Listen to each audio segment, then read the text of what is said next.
Hello, and welcome to the May 16, 2018 edition of Shrewsbury Matters, a monthly show that presents a different perspective on the town's politics and problems.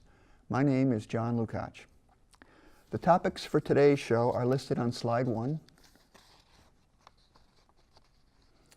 And can we get to slide 1? There it is. So, the first topic is the unilateral decision to eliminate tuition for full-day kindergarten in Shrewsbury.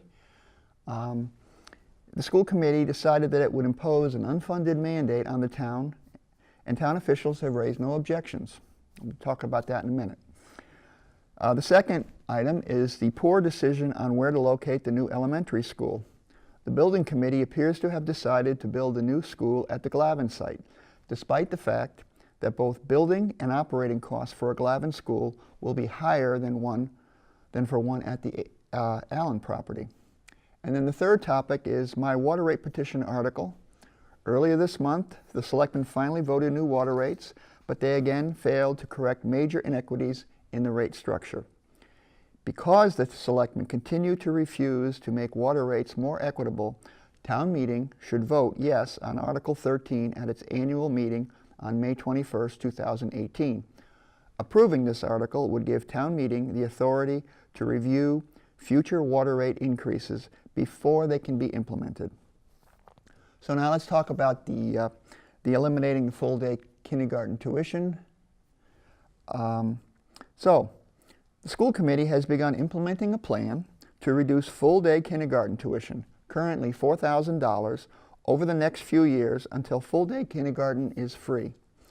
This plan will eventually cost the school budget almost $2 million per year between lost revenues and higher spending because of higher enrollment, money that could be used more productively to maintain other current school programs. This plan will thus increase the pressure for a massive new operating budget override within the next few years. This plan is a kind of unfunded mandate unilaterally imposed on the town by the school committee. Town officials frequently complain about unfunded mandates imposed by federal and state governments, but they have not criticized the school committee mandate or even questioned it. Their silence means that they support the plan. Why not do what many other towns have done in similar situations? Other towns that want to implement a costly new school or municipal program have often placed an operating budget override before the voters, asking them for the money to fund that specific program. That makes perfect sense for Shrewsbury residents to decide in a townwide vote whether they want free full-day kindergarten in Shrewsbury. But instead, town officials will allow this plan to exacerbate the school department's spending problem so that they can justify another operating budget override all the sooner. And yes, the school department's budget problems are primarily spending problems, not revenue problems. No matter how many times school officials tell you that the problems are inadequate revenues, they are wrong.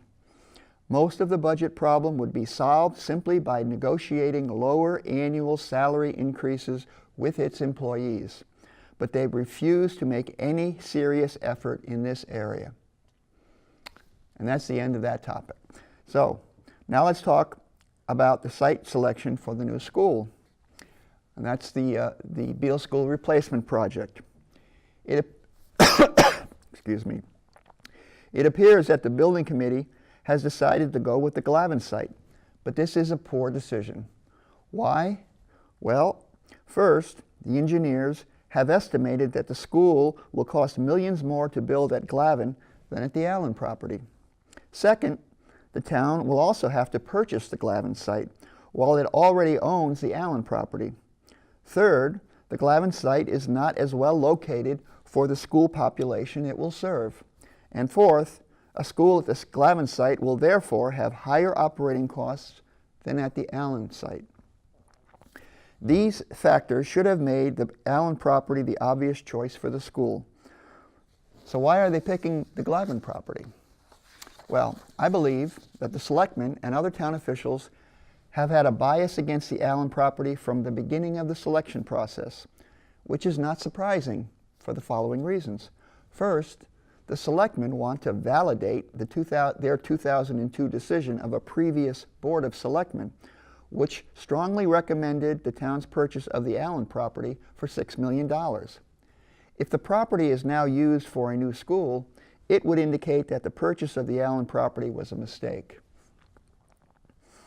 Second, from 2006 to 2014, the wife of the chairman of the building committee was on the Shrewsbury Development Corporation, whose main task was and continues to be to sell the Allen property to a commercial developer and so justify the town's $6 million investment.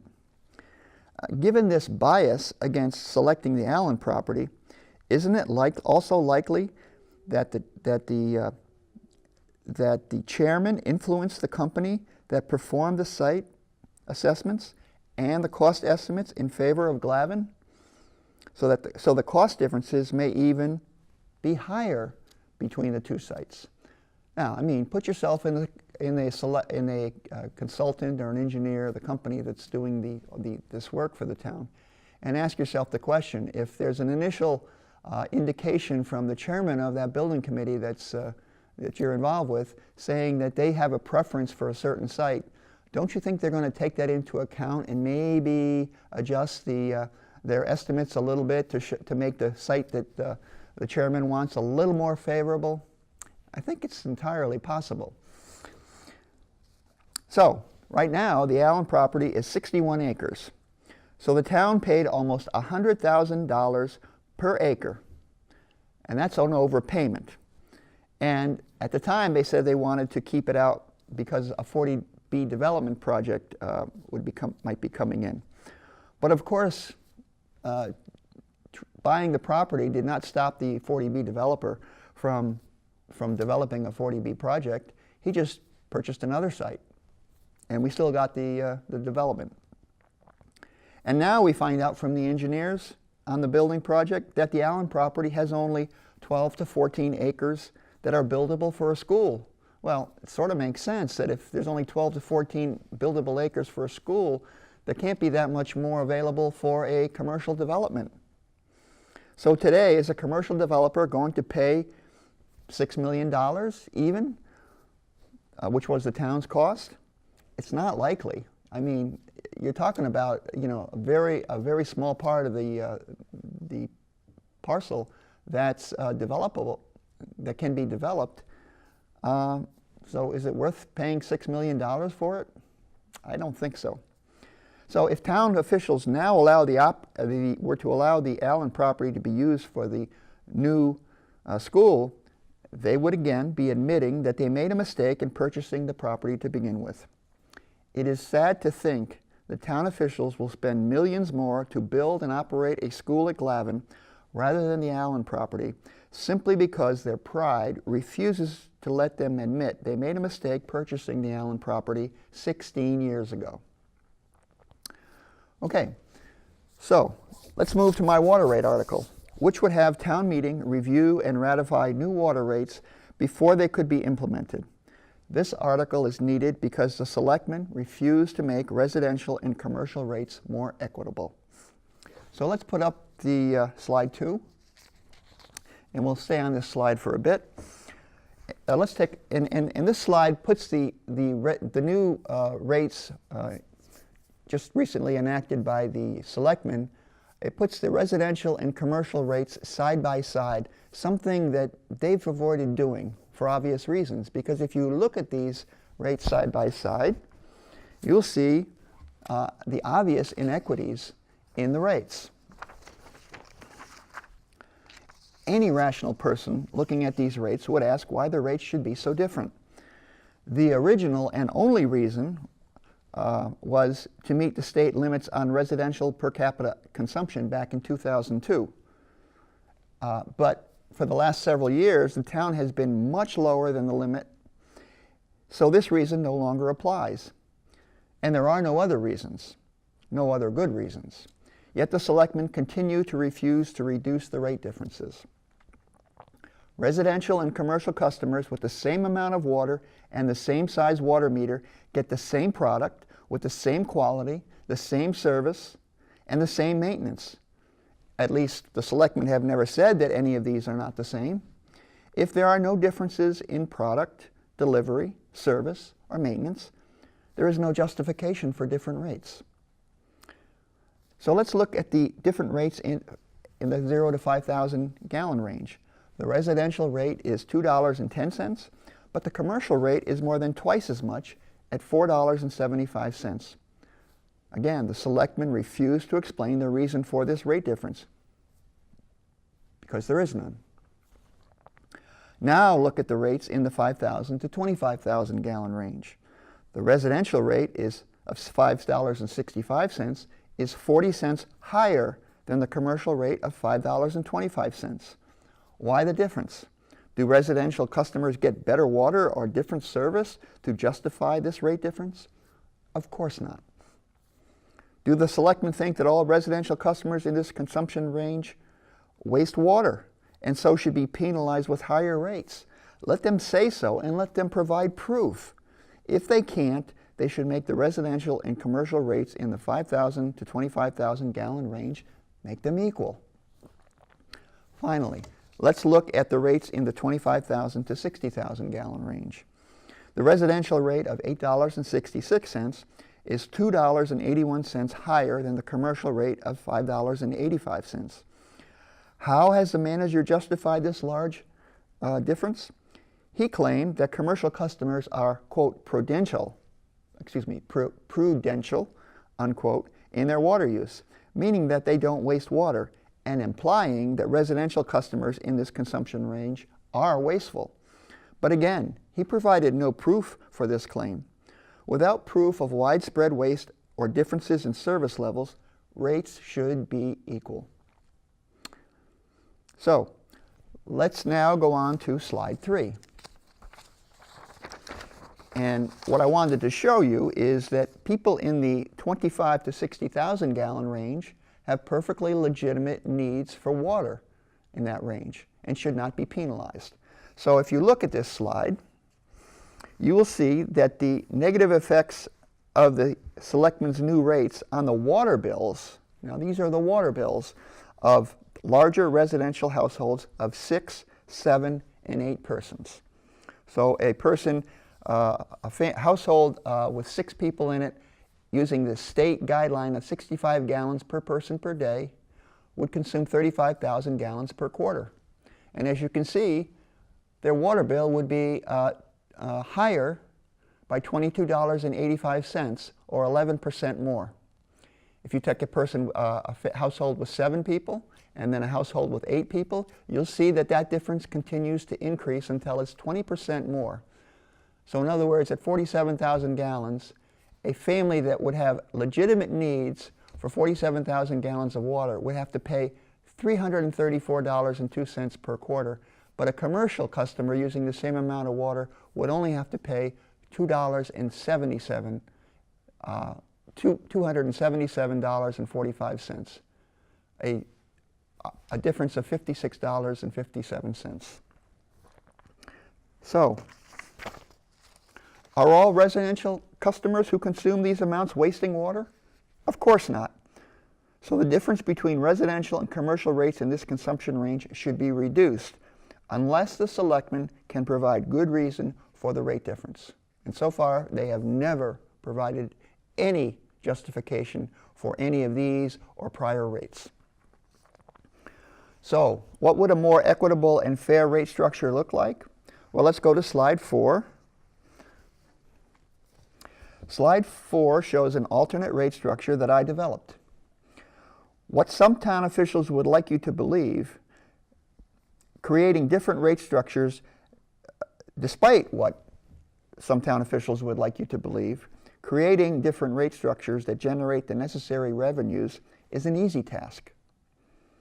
I developed this without much of a problem at all. And I could develop many more very easily. As you can see, the residential and commercial rates in this alternate rate structure are equal in the 0 to 5,000 gallon range and in the 5,000 to 25,000 gallon range. And what could be more equitable than equal? But the selectmen will not even consider equalizing the rates between 0 and 25,000 gallons. Is subsidizing commercial consumption in the 100,000 to 1 million gallon per quarter range more important than treating customers fairly? Again, I don't see how anyone can say that. And I will point out that while there is still a difference in rates at the 25,000 to 60,000 gallon range, the difference here, shown here at that range of $1.30 is substantially less than the difference in the Selectmen's rates, which you'll recall from slide 2 was $2.81. So my rates in this range are more equitable. Now, how would my alternate rate structure affect the water bills of those residential customers in the 25 to 60,000 gallon range? Well, let's go to slide 5. Slide 5 shows that for each of those consumption levels for people with households with 6, 7, and 8 people, the difference between the residential and commercial bills hasn't been eliminated, but it's been substantially reduced. Now the differences are, there's a 6% difference, a 9% difference, and a 10% difference, whereas in the prior slide with the Selectmen's rates, the differences are from 11 to 20%. So we're reducing the differences to make them more equitable. So, what would a more equitable and fair rate structure look like? Well, let's go back to slide 4, if we could.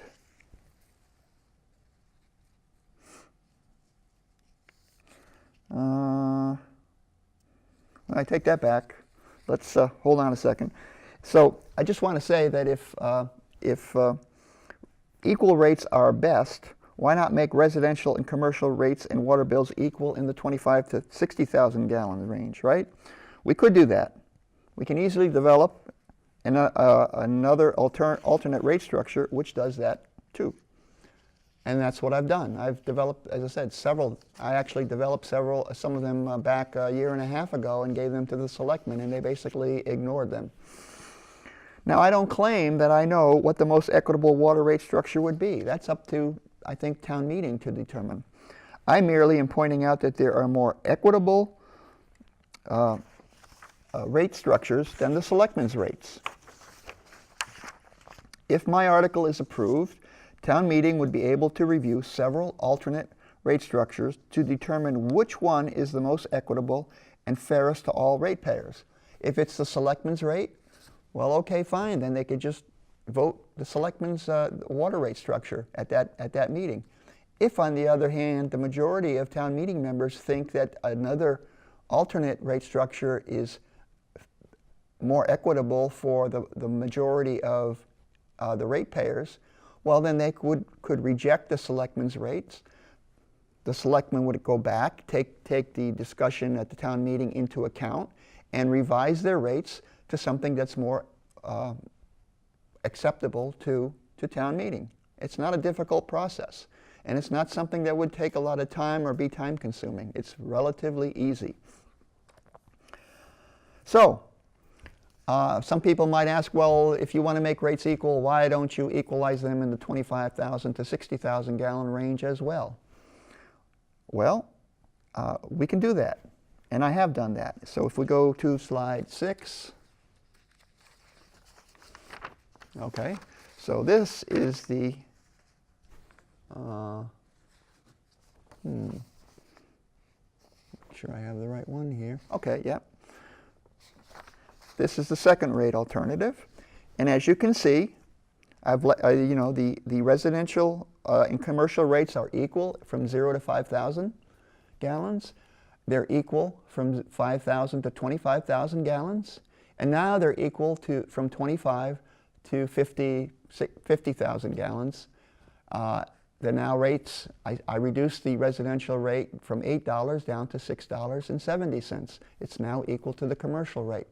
So from 0 to 50,000 gallons, the residential and commercial rates are equal. And again, what could be more equitable than equality? Now, some people people who worry about the impact of this $8 top rate on commercial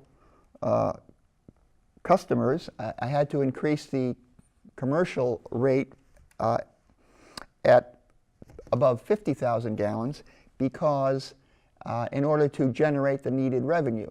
Okay, so it turns out that was an increase of 40 cents from $7.60 in my earlier alternate scenario to $8. That's a pretty small increase to give us a big decrease in the rate, residential rate at 25 to 50,000 gallons.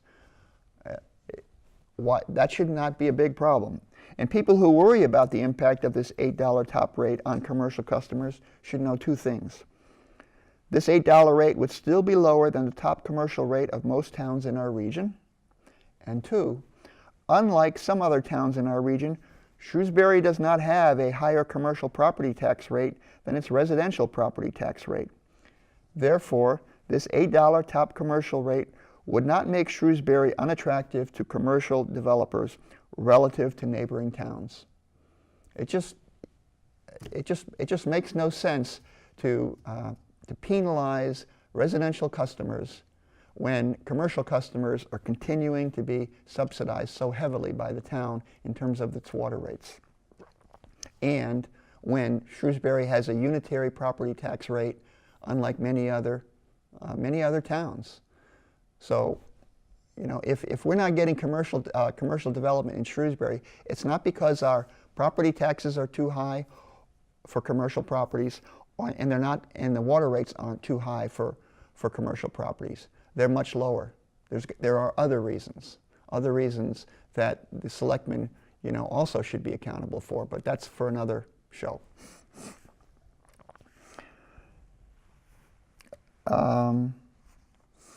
The reason why I don't develop a scenario with all the rates equal, including at the top rate, is because a much higher punitive rate for most customers consuming more than 60,000 gallons may be warranted. The selectmen, you know, have deliberately implied a very high punitive rate at that level. I'm not sure that's the best solution to that problem. If people are wasting water above residential customers are wasting water above 60,000 gallons with outdoor watering and filling the swimming pools and things like that, I think a better solution would be to monitor that kind of activity and start fining them. And those fines could be on a daily basis, and they could add up rapidly. And if the fines are too small, then we should change the bylaw and increase the fines, the daily fines even more. That would probably get their attention more than this, you know, rate, you know, these high residential rates above 60,000 gallons. That's my opinion. Anyway, to summarize, the selectmen's stubborn refusal to make water rates more equitable means that town meeting has to act to defend the residents and small businesses of Shrewsbury against discriminatory treatment. Next week, town meeting should approve warrant Article 13, which would require town meeting to review and ratify water rate increases before they could go into effect. This is the only way to stop the selectmen from continuing to enact unfair water rates. And bear in mind that there are plans to change from quarterly to monthly water bills next year. What does that mean? That means that there will have to be another major change in the rate structure. Do we really want the selectmen to continue to unilaterally impose inequitable and unfair rates? I don't, and I hope town meeting members will agree with me. For more information on this problem, viewers can go to shrewsburysrt.com, where I posted my presentation to the Finance Committee on this article, and I also posted a follow-up email rebutting several objections to my water rate article that were raised after my presentation to the Finance Committee. It's all out there and been documented. I've been able to rebut every argument, every objection raised by town meeting, by town officials on my article.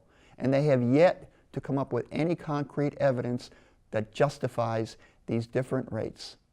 So that's that's the problem, and that's the solution that I'm asking town meeting to address next Monday at our annual town meeting. I hope they will do the right thing. By the way, my presentation can also be viewed at the town's on the town's online video library. If you go to the playlist and click on Finance Committee, you'll get a list of meetings, and you can view this the April 19th meeting where I made my presentation, and you will see the reactions and etc. Now, with a few minutes left that are left to me, I just want to cover another related problem. We have a situation in Shrewsbury where the town officials have a very, shall we say, cozy relationship with the news media, the various news media outlets in the area.